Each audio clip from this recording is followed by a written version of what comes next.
خب امروز داریم میریم سرکشی کنیم به 3 تا از آشپزخونه هایی که تو منطقه بعلبک توسط قرارگاه امام روح الله احداث شده. خب روزای اولی که ما توی منطقه اومدیم واقعا شرایط خیلی سخت بود. ما اینجا یه شخصی رو داریم به اسم آقای فلاطون و 4 تا از بچهای دیگه، آقای احمدی و بچهای دیگه، که روز اول ما با 2 تا قابلمه کوچیک با 100 تا غذا شروع کردیم.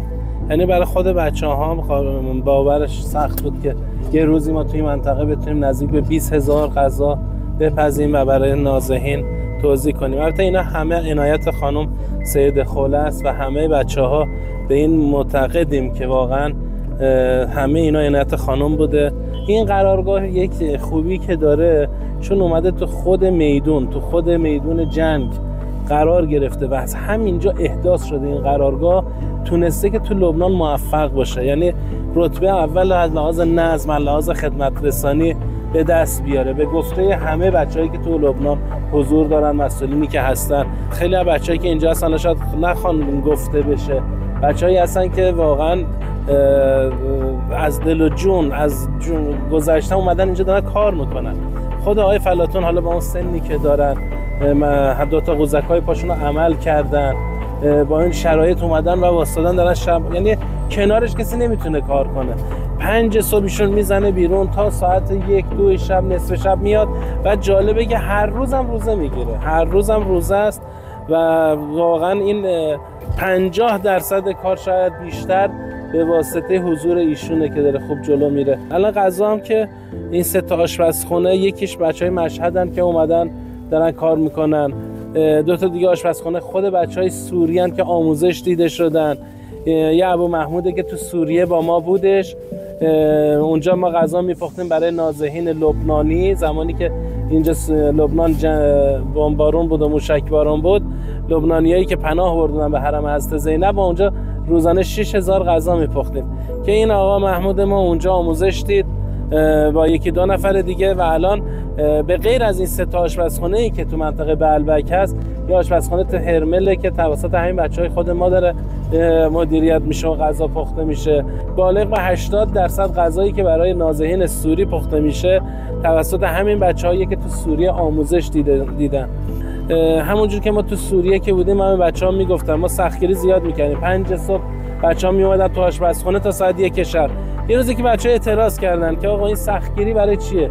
گفتم که خدا میدونه حضور شما اینجا همینجوری نیست، یه حساب کتابی داره. این که شما اینجا اومدید هر کدومتون دارید میشید سربازی برای آقا امام زمان و این جریانی که داره میره، این جبهه مقاومت قطعاً به حضور شما نیاز داره و شما باید این سختی‌ها رو تحمل کنید برای اون روز. من باورم نمیشد به این سرعت اون روز فرا برسه. یعنی ما یا آقا عبدالله داریم الان تو هرمله، تو این بنده خدا تو سوریه 15 روز تجربه آشپزخانه رو داره. تو 15 روز توی سوریه ایشون شد سرآشپز و شروع کرد غذا پختن. حالا اون آشپز بهتر اینو میفهمه که من چی میگم. یه نفر بیاد بدونه که تجربه آشپزخانه داشته باشه، تو 15 روز بتونه 10,000 تا غذا رو بپزه. و همه اینا رو ما عنایت خانم حضرت زینب میدونیم. و اینکه خیلی اصلا زبون همدیگه رو بلد نیستیم. خیلی بچه‌ها میان اینجا اصلا نمیتونن، ولی اصلا انگار چندین سال با هم کار کردیم، برادریم، از قبل با هم آشنا بودیم. خب اینا همه عنایت. همونطور که گفتم توی منطقه 3 تا آشپزخونه است که الان داریم نزدیک یکی از اون آشپزخونه ها میشیم. توی این آشپزخونه بچهای مشهدن که دارن کار میکنن. این 3مین آشپزخونه است که تو منطقه بعلبک راه افتاد و روزانه نزدیک 3,000 غذا اینجا زده میشه که الان با هم میریم از نزدیک میبینیم پخت غذاشون و بچه‌ای که اونجا.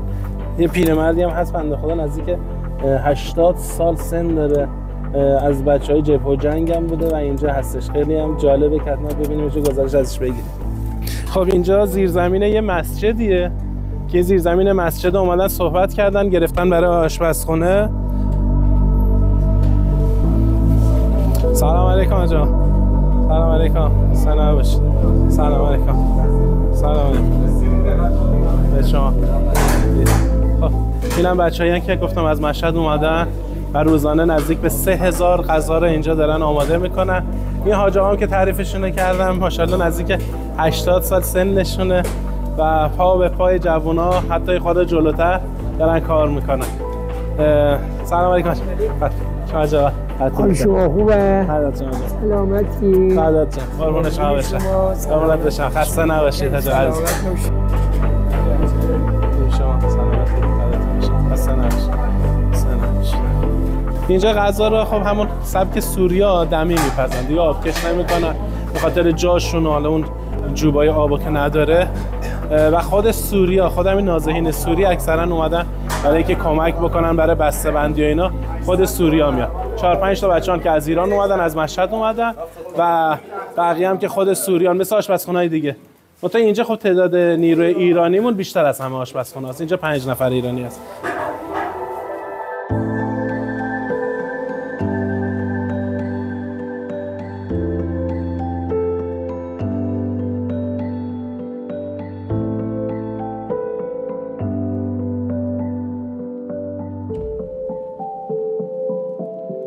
این آشپزخونه که داریم میریم، این آشپزخونه آقا محموده. ابو محمودم یه مدت نزدیک 15 روز دفاع وطنی سوریه بود. اونجا بنده خدا سلاح رو گذاشت زمین و اومد تو آشپزخونه غذا میپختیم روزی 6000 تا برای نازحین لبنانی که پناه آوردن به حرم حضرت زینب. آقا محمود اونجا یه مدت اونجا بود، بعدش اینجا تو حرم من اتفاقی دیدمش. جلوی حرم سید خوله، اینا بعد از اینکه سوریه سقوط کرد اینا پناهنده شدن به حرم. جلوی حرم دیدمش، گفتم میای کمک ما، بیا اینجا برای آشپزی گاره میا. اومد و یه 4-5 روزی هم اینجا آشپزی کرد و شد سرآشپز. الان داره غذا میپزه. حالا در مورد سرآشپزم که اینم بهتون بگم که ما یه ترفندی رو استفاده کردیم که 3000 تا غذا رو 2 نفر داره میپزه، یه آشپز یه کمک آشپز. خب ما برنج شب قبلش خیس نمی‌کنیم، برنج مستقیم تو قابلمه میریزیم، موقع آب کش کردن شسته میشه. مصرف به خاطر مصرف آبمون، چون ما اینجا آب باید بخریم. تو پخت غذا همینجور، مثلا چلو گوشته که فقط میریزیم تو قابلمه، آبم میریزیم روش. من به خود آشپزا گفتم بریزید تو دیگ، درشو ببندید، یه صلوات بفرستید، در دیگو باز کنید. اون صلوات کار انجام میده.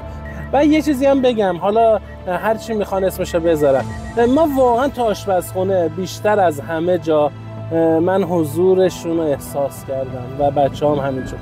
یعنی عنایتی تو آشپزخونه ها بیشتر از جای دیگه است. میان سر میزنن، میان کمک میکنن، میان مساعده میکنن. یعنی قطعا اگه عنایتشون نباشه نمیشه این حجم غذا رو با این چند نفر درست کرد و تقسیم کرد. خب غذا تو این 3 تا آشپزخونه پخته میشه، بعدش هر منطقه، هر قسمت، هر جایی که چادر زدن اون یه مسئولی داره. مثلا هر 100 نفر، هر 200 نفر مسئول داره که میاد غذا رو میشماره، تحویل میگیره، میبره برای توزیع، میبرن توزیع میکنن. سلام علیکم. خب این آقا محمودم که گفتیم آشپز سوریمون، آقا محمود عزیزمونه. سلام علیکم. محمود. هلا. هلا حاج جواد. هلا. حسین. هلا حجي. هلا حجي. کیفه؟ حاج جواد. خب این آشپزخونه با توان پخت نزدیک به 3000 غذا، همین 2 نفرن. این تعداد نفراتی که می‌بینید الان اومدن فقط برای کشیدن غذا. صبح اگر می اومدید فقط همین 2 نفر بودن که ابو محمود گفتم ایشون توی سوریه برای نازحین لبنانی اونجا غذا میپختن، از بچهای سوری هستن. اینجا به صورت کاملا اتفاقی ما تو حرم سید خوله دیدیمشون و ازشون خواهش کردیم اومدن تو آشپزخونه و واقعا مجاهدانه واسطاده و داره کار میکنه، بیش از اون توانی که دارن گذاشتن برای کار.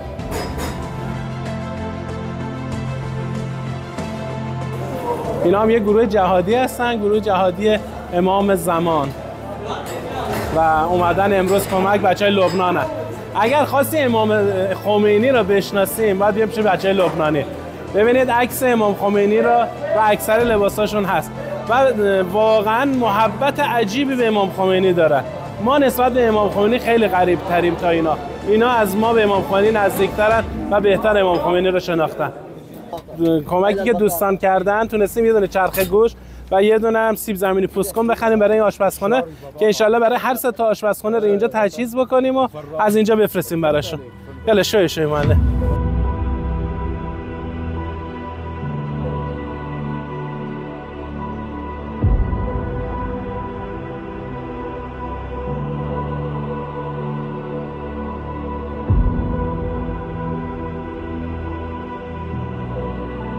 خب داریم می‌بینیم آشپزخونه‌ای که جنب حرم سید خوله است و نزدیک قلعه بلبک.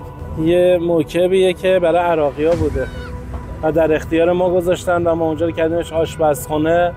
روز اول اونجا چایی داده میشد و همین به عنوان اسکا صلواتی، و الان توزیع هم غذاست هم پخت غذا، هم اونجا تعداد زیادی نزدیک به روزانه 5000 فلافل هم اونجا زده میشه که الان هم یه گروه از خود سوریه اینجا آموزش داده شدن و خودشون بندگان خدا دارن میپزن و توزیعش و فلان و اینا به عهده خودشونه. و موکب هم الحمدلله با عنایت خود سید خوله روز به روز بهتر شد و الان واقعا شرایط خیلی خوبی داره که کل غذای کسایی که توی حرمن و چادرایی که اطراف حرم زده شده از طریق این موکب تامین میشه الحمدلله. خب یه موکب که گفتیم اینجا در جوار حرم سید خوله دختر امام حسین که روز اول که ما اومدیم اینجا با روزی 500 تا غذا شروع کردیم و الحمدلله الان رسیده به روزانه 3000 تا غذا. این موکب برای عراقی‌ها بود، تجهیزش کردن، این برقلاشو برق آوردن، نصب کردن، سقفشو درست کردن، سقفش برزنت بود و الان نزدیک 150 متر مربع است. مسئولش هم یه سید عراقیه که میاد اینجا بعضی موقع سر میزنه و یه خانم اینجا هستش به نام ام علی که هر روز اینجاست و کمک بزرگی میکنه بچه‌ها. یالا. و الان یه تعداد شیوخی که از قم اومدن و بابت همه کاری دارن انجام میدن بندگان خدا، از توزیع نون گرفته، بسته‌بندی غذا، تهیه فلافل. روزانه 5000 فلافل از صبح زود شروع میکنن حالا تا نزدیکای شب که این فلافل ها رو آماده میکنن که تو همین منطقه توزیع میشه. سلام علیکم شیخ. سلام، حسن نباشی، خوبی؟ فدات بشم. ابا عبدالله سلام علیکم. خب اینجا هم آشپزخونه‌مونه که گفتم آقای غلامی و روحانیتی که اومدن اینجا و دارن کار انجام میدن. و ام علی هم که گفتم بهتون. سلام علیکم. ام علی یکی از اون زنایی که واقعا من میگم یکی از سربازان امام زمانه. هر روز صبح زود میاد اینجا تا شب، هر روز هم داره میاد. حالا با همه مشکلاتی که هست و پیش میاد ولی ایشون تا الان صحنه رو خالی نکرده و یه پا واسطاده. حالا یه سوالی که من از ام علی بپرسم اینه، ام علی انت شو تفكر شو احتياج كل يوم قدوم مساعده؟ اكثر نفر لا قدوم مساعده. أنا بفكر ويا رب العالمين. رب العالمين بس رب العالمين. رب العالمين. على حب صاحب العصر والزمان الإمام الحسين سلام الله عليه. السيدة خولة. كل عام السيدة خولة، كل عام وأنتم بخير بمناسبة ولادة الإمام الحسين، وإن شاء الله الشعب الإيراني كله بألف خير، وسماحة السيد القائد الله يعزه ويعلي بأكثر وأكثر مراتبه يا رب. إن شاء الله. میگه من فقط به خاطر خدا اومدم و نیتم اینه که به خاطر امام حسین که امروز ولادت امام حسین هست، دختر امام حسین خودش خادم دختر امام حسین میدونه، سید خوله میدونه و خیلی عنایتی دیده از سید خوله. و من تا حالا به این سن رسیدم، چه تو ایران چه اینجا چه تو سوریه که بودیم، من خانومی رو به این شکل با این روحیه جهادی ندیده بودم که این شکلی بیاد پای کار. حالا ایشون باردارم هستن، بچه‌شون الان نزدیک 4 ماهشونه، اسمش هم قراره بذاره محمد جواد و با همه این حال که الان نباید کار بکنه اومده داره کار بکنه. انصافا هم اندازه 2-3 تا مرد کار انجام میده. انشالله که هرچی دلش خود حضرت زینب خود سید خوله بهش بده که این همه داره کمک میکنه به ماها. روز گذشتم که یکی از فامیلاش اینجا به شهادت رسید و به تشییع جنازه‌شون. این غذاییه که حالا خب مال سبک خود سوریه است، یعنی خودشون بهش میگن شیش. سینه مرغ 20 گرمی خورد میشه با برنج که واقعا این قابلمه‌ای که میبینید تو ایران اینا 20 کیلو 25 کیلو برنج زده میشه، 20 کیلو زده میشه. ما اینجا تا 60 کیلو داریم توش چی برنج میزنیم، به خاطر اینکه جا نداریم و دیک و اجاق کم داریم تا 60 کیلو میزنیم که اینا رو همه رو عنایت خود خانم میدونیم و جز عنایت چیز دیگه ای نیست. ببین حالا زیاد وضعیت خوبی نداره آشپزخونه‌مون، ولی با همین امکانات اندکی که هست اینجا روزانه داریم 3000 تا غذا میزنیم. یکی از آشپزان ابو رجبه. کیفه؟ ابو رجبم ما توی حرم دیدیمشون روزای اول که اومده بودن به حرم پناه آورده بودن. نزدیک 15 روزی ابو رجب اینجا کار کرد و الان این آشپزخونه هم ابو رجب خودش داره میپزه با کمک ام علی و یکی دو تا دیگه از خود سوریا خودشون میپزن، بچهای سوری خودشون میان توزیع میکنن، تو حتی تو بحث این که ببرن تو چادرها تو حرم ببرن پخش بکنن خود سوریا دارن انجام میدن و واقعا ما ممنونشون هستیم.